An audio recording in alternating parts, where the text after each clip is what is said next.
Dan vida, rezongan, se conduelen. Porque juntas construimos nuestros propios cimientos. Somos más sabias, más hermosas, más completas, más plenas, más dulces, más risueñas y por suerte, de alguna manera, más salvajes. Hoy somos todas espejos de las unas y al vernos reflejadas en esta danza cotidiana me emociono. Porque cuando las cabezas de las mujeres se juntan alrededor del fuego, que deciden avivar con su presencia, hay fiesta, hay aquelarre, misterio, tormenta, centellas y armonías, como siempre, como nunca, como toda la vida. Manténlo prendido fuego, no lo dejes apagar. Muy buenas tardes para todas, todos y todes, un programa más de Manteniendo el Fuego. Hoy estamos junto a Adela, a Vanessa, a la Nau y a don Carlos Arias ahí en los controles, así que un programa más de Manteniendo el Fuego. Bloque de actualidad. Tengo los bolsillos vacíos, los labios partidos, la piel con escama cada vez que miro hacia el vacío. Hola, buenas tardes. Mi nombre es Graciela Hermoso. Yo soy socióloga, integrante de la Asamblea Socioambiental de la provincia de Mendoza, de la zona este de la provincia de Mendoza. También soy miembro de la AMPAP, Asambleas Mendocinas por el Agua Pura. Un gran abrazo a todas las mujeres del foro, todas las mujeres de Malargüe y de la provincia. Bueno, les voy a comentar un poco qué es lo que ha pasado acá en la legislatura. Hoy ha sido una marcha multitudinaria, donde nos hemos encontrado con productores de toda la provincia, el sector artístico, el sector educativo, el sector ambientalista, vecinos autoconvocados. Se nos ha escuchado, se nos ha permitido que 5 personas ajenas a la legislatura y que representamos la voz de quienes nos oponemos a las reformas de la 7722, se nos ha escuchado, ha estado la parte jurídica, la parte social y la parte científica y la ambiental, y hemos estado exponiendo en tranquilidad. Es una gran irresponsabilidad que sigan hablando los legisladores de empleo y que se siga poniendo a Hachal como ejemplo. En realidad es muy delicado lo que está pasando en la provincia de Mendoza. La legislatura está vallada, en un principio no nos querían dejar hablar. Pudimos ingresar porque habíamos sido invitados al trabajo de comisiones. Los legisladores consideran que tenían que pasar a un cuarto intermedio y que mañana seguirían una ronda de reuniones, estas comisiones, con otros representantes del gobierno y probablemente del sector minero.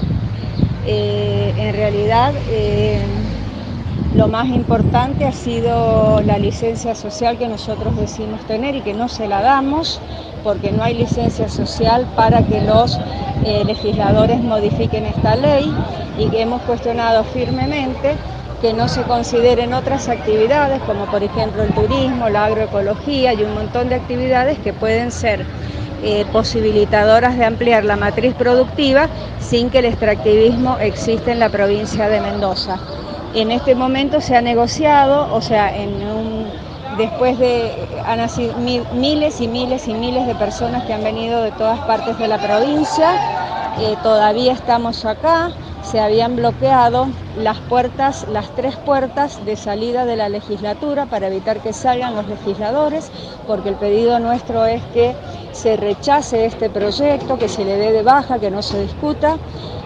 No lo hemos logrado. Lo que sí se negoció fue una salida de los trabajadores y de las trabajadoras y también de periodistas que había adentro del recinto. Los legisladores están aún con las puertas bloqueadas, no los dejamos salir.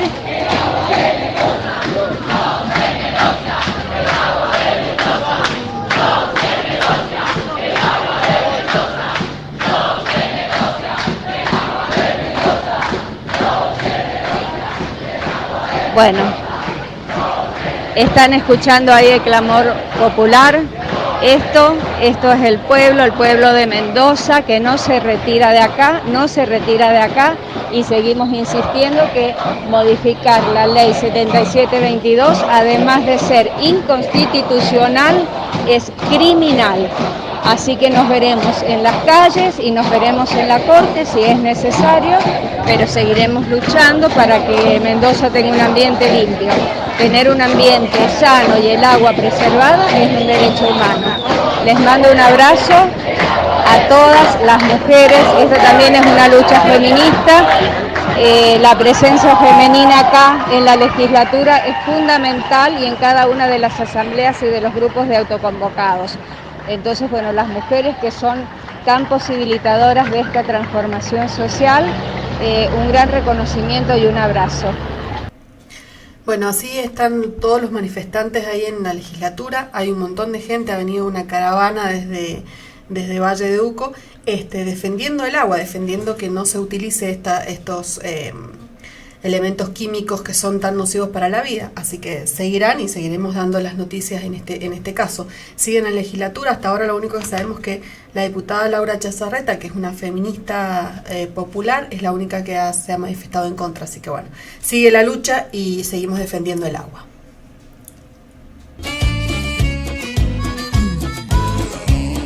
Bloque de historia social y arte.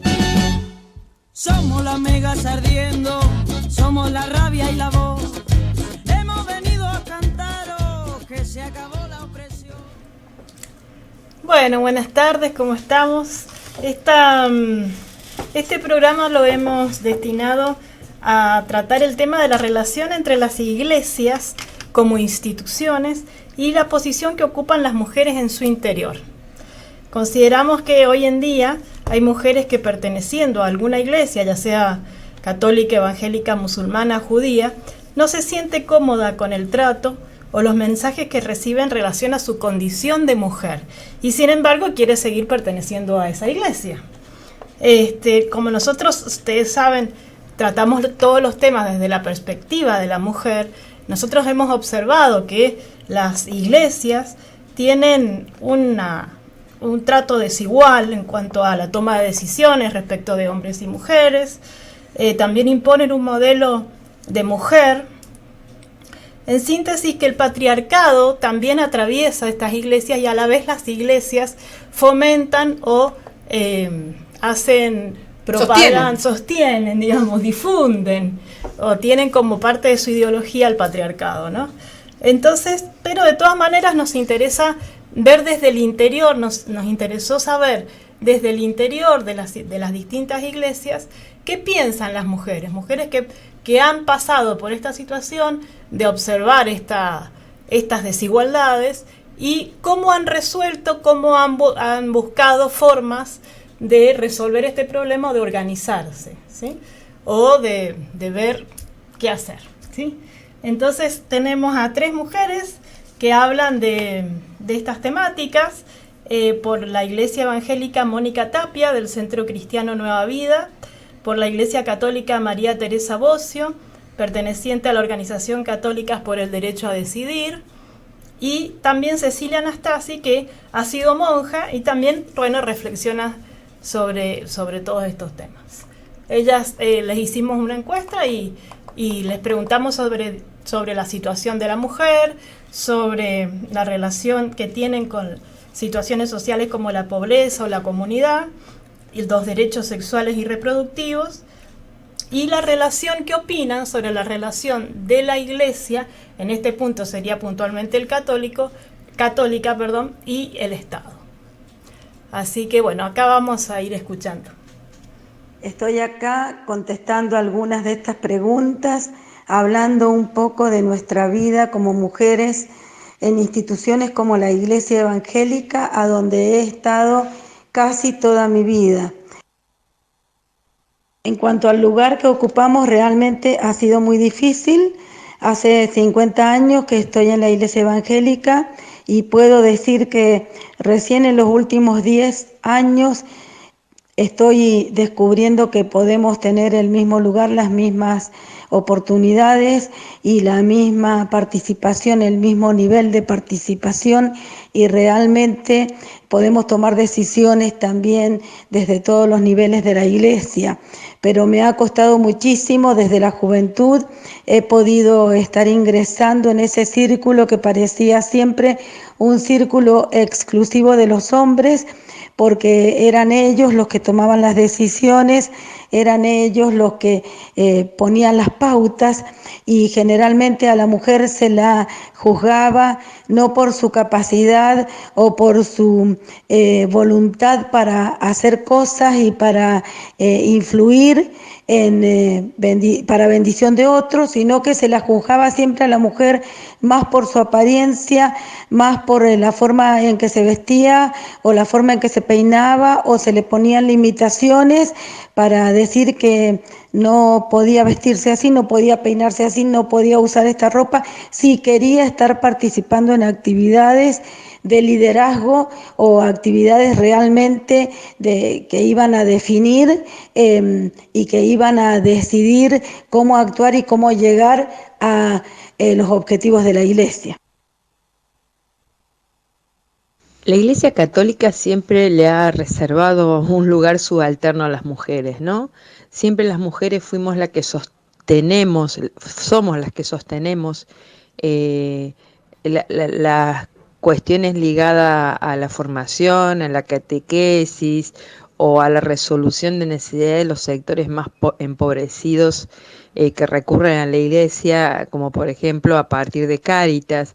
Somos las que sostenemos el comedor comunitario, el ropero, las que damos las catequesis, las que acompañamos a los sacerdotes en su tarea pastoral. Pero bueno, desde ese lugar hay muy poco reconocimiento en el marco de la toma de decisiones de la jerarquía de la Iglesia Católica, que sigue siendo esencialmente masculina en todos sus cargos jerárquicos y de responsabilidad. Y en el marco también de lo que es la doctrina católica, las mujeres siempre estuvimos desde la mirada hegemónica de la jerarquía bajo un manto de sospecha, ¿no? Es interesante ver, por ejemplo, lo que salió hace muy poco en San Luis, un obispo que rechaza la posibilidad de que haya monaguillas, ayudantes de misa, mujeres, en la homilía, ¿no? Eso es de terror a esta altura de la vida. Mujeres hemos avanzado en muchísimos derechos junto a las disidencias sexuales, derechos sexuales, reproductivos, derechos políticos, civiles, sociales, pero aún así en ese marco de avance de derechos la Iglesia como institución nos sigue negando ciudadanía, ¿no? Nos sigue negando la posibilidad de tomar decisiones, de ser sacerdotes, de ser parte, digamos, de quien construye y es parte, digamos, de lo que significa los sentidos y la simbología en la Iglesia Católica, ¿no? Siempre la simbología está más relacionada al lugar de la madre, virgen, mujer, que fue capaz de aceptar la voluntad de Dios y tener un hijo bajo unas circunstancias que eran muy raras, siendo que no tenía varón. Entonces, eso también significa que una mujer puede ser madre sin tener placer. Esas cuestiones todavía están en disputa y yo creo que hay que seguir trabajándolas y dando otros sentidos también al interior de la Iglesia Católica y también relacionado a la sociedad en general, que muchas veces está socializada desde este marco de creencias normativo, aún sin practicar efectivamente la religión. Bueno, la idea de esas entrevistas era compartir un poco para empezar que en las distintas iglesias que existen hay distintos puntos de vista, que hay mujeres que también se van replanteando su lugar dentro de las iglesias, se van analizando desde hace tantos años que está, pueden ver que en realidad ahí sostienen un montón de actividades comunitarias, son el sostén de todas las actividades que tienen que ver con un trabajo social, que más adelante lo van a desarrollar. Pero me parece que en esos audios está bueno como dos líneas para pensar o para reflexionar. Una es la jerarquía que existe dentro de las iglesias, la toma de decisiones, ¿no? Que ellas empiezan a replantear, claro. Por lo menos ahí lo manifiestan ellas. Y por el otro lado, la visión filosófica, ideológica, que justifica eso, que también lo empiezan a cuestionar, decir, bueno, porque esa jerarquía ha sido justificada por tal o cual cuestión que tiene que ver con los dogmas de la religión, ¿no? Entonces, está bueno pensar que también no está todo dicho, que también hay distintas formas de pensar dentro de las iglesias. A veces pensamos que hay una sola forma de interpretar, y en realidad cuando uno conoce más de adentro, las interpretaciones de las escrituras son muchas. Y bueno, nosotras pudimos conocer a estas mujeres en el Encuentro Nacional de Mujeres, pero también en las iglesias, en las abuelas nuestras, que quizás tienen otra forma de interpretar más que la religión, la fe, cómo la viven ellas y cómo se han sentido en un lugar que tendría que ser su casa, donde ellas van a expresar su fe, van a hacer lo que realmente sientan, y después tienen que sufrir también un montón de mandatos, de jerarquía y de una filosofía que la discrimina de alguna manera. Claro. Sí, puntualmente acá hablan de la toma de decisiones, y es muy fuerte por el tema de que este tema de la toma de decisiones no empieza tampoco empieza con la Iglesia Católica, empieza mucho antes. En los judíos ya las mujeres no podían participar de la Iglesia, digamos, las jerarquías de las iglesias. Así que es un tema, digamos, de larga data, y que muy interesante replantearse, ¿no? Nosotros lo que le preguntamos en el audio que vamos a escuchar ahora es un poco cuál es su trabajo con la comunidad, y desde ahí cómo se posicionan frente al mundo en distintas cuestiones de actualidad. La educación sexual integral, entre otras, el tema del aborto por otro, y también el tema de las enfermedades de transmisión sexual. En cuanto a la educación sexual, se trabaja muy activamente, se visitan prácticamente día por medio colegios, las universidades, las aulas de las distintas facultades, instituciones también como el CONICET. Hemos estado en muchos lugares dando charlas de prevención, dando charlas de, por supuesto, todo lo que es enfermedades de transmisión sexual. Se distribuyen preservativos, y el Centro Cristiano Nueva Vida, la iglesia, funciona como el único centro de testeo, el CEPAT, el único centro de testeo que no funciona en un efector de salud, es decir, no funciona ni en un hospital ni en un centro de salud. Funciona en nuestra iglesia los días jueves, desde las 5 de la tarde hasta las 8 de la tarde, y se transforma el salón de la iglesia en un consultorio a donde viene la gente para hacer el test en forma rápida, en forma inmediata. En 15 minutos tienen el resultado, y por supuesto que cuando se detectan los casos de HIV positivo, se hace un seguimiento, se hace un acompañamiento, no solamente por el tema de salud, sino por lo que significa a nivel social, a nivel humano, a nivel afectivo, lo que significa para la persona descubrir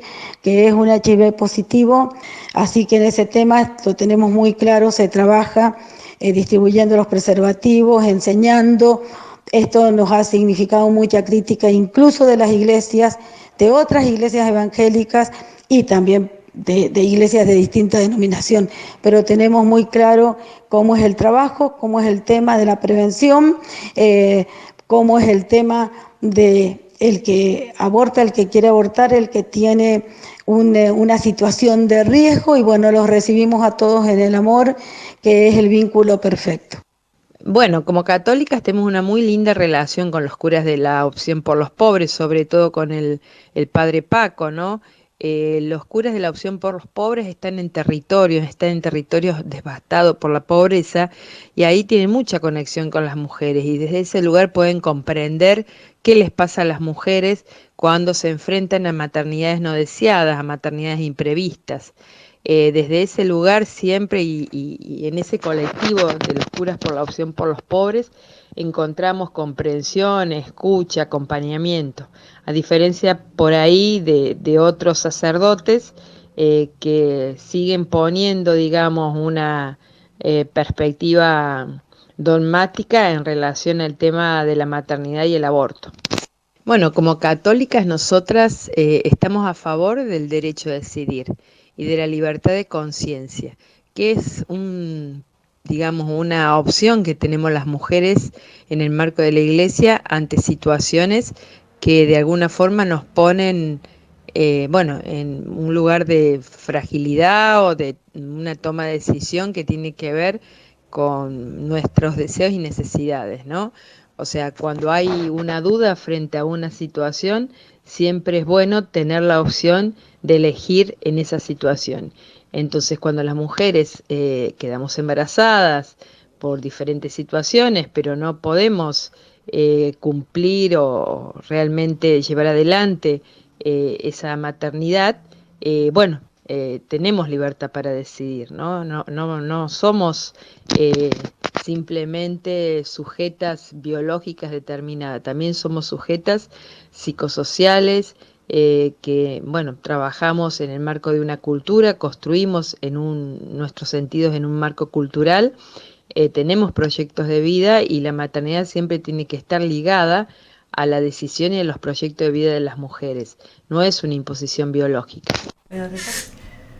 Bueno, buenas tardes de nuevo. Acá estamos porque queríamos aclarar quién es el padre Paco, por ahí hay gente que no lo sabe, es un cura villero de la provincia de Buenos Aires, de la ciudad, no estoy segura de qué departamento específicamente trabajo, en qué distrito, pero bueno, por ejemplo, es el cura que está haciendo ahora huelga de hambre por el tema de las cárceles, por la situación de las cárceles en Argentina.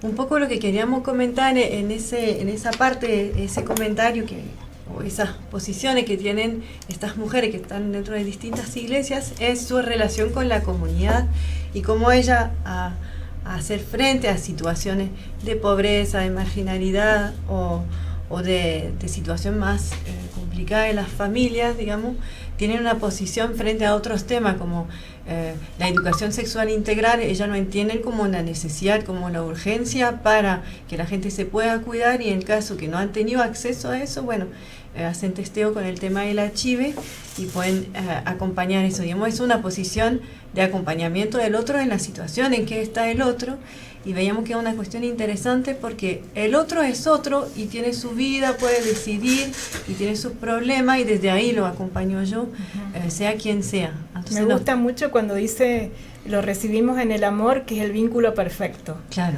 Y desde esa persona que es un sujeto de derecho, que tiene deseos, que tiene proyecto de vida, que a veces tiene error o le puede ir bien. Bueno, tal cual. Desde ese lugar acompañan y tienen estas posiciones frente a temáticas que son muy discutidas en la iglesia, digamos, sin ir más lejos. El tema del aborto es una posición como muy discutida, y esas mujeres que están dentro de la iglesia lo pueden llegar a plantear. ¿Por qué? Porque están en constante comunicación con la comunidad y con situaciones muy difícil. Por otro lado, ellas plantean algo que lo vamos a escuchar en el último audio, que es la división clara del espacio privado y del espacio público.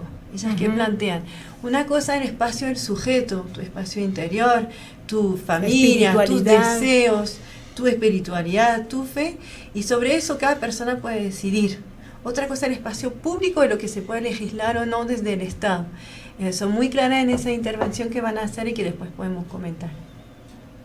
Para nosotras, las creencias religiosas no deben incidir en las políticas de Estado. El Estado es, digamos, una institución que tiene que legislar para todas y todes.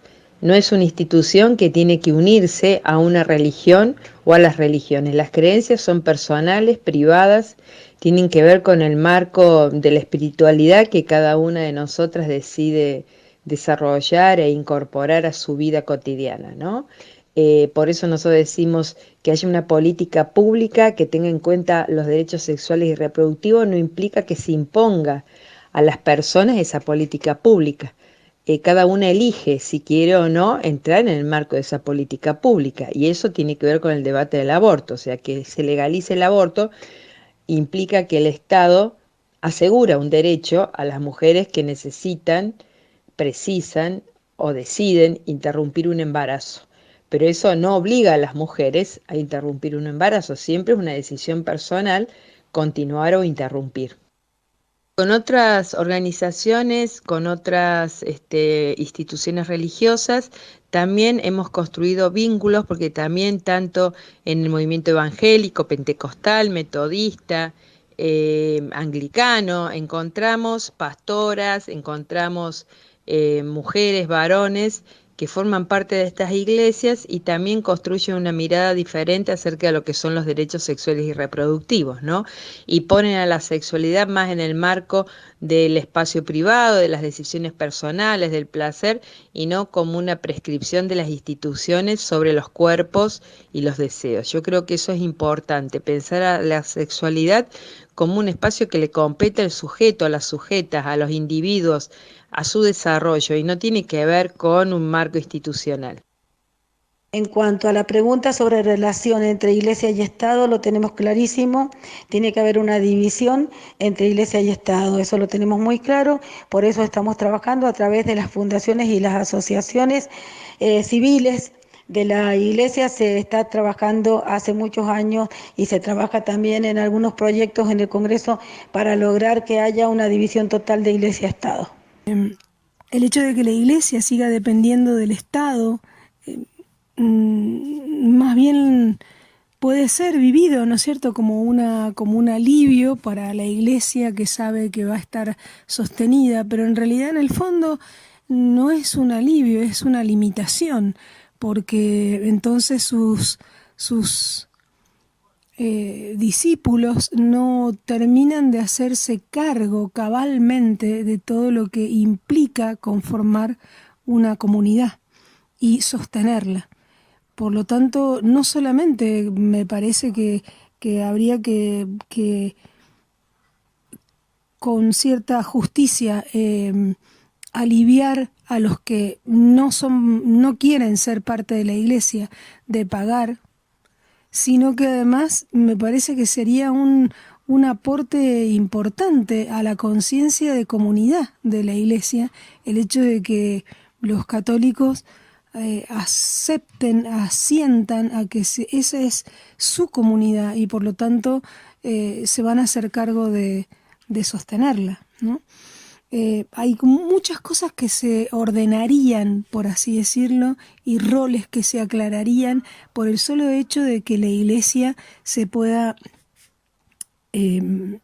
separar del Estado. Bueno, y como sigue, es un tema bastante amplio y todavía queda un montón de situaciones. Lo continuamos en el próximo programa. Y bueno, nos despedimos entonces hasta el próximo martes. Ya casi es Navidad. Sí, bueno, felices fiestas para los que la celebran, que la pasen muy bien y mucho amor.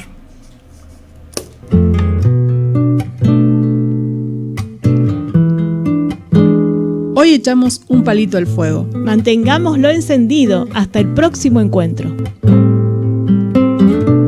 Con su falda de retazos remendada.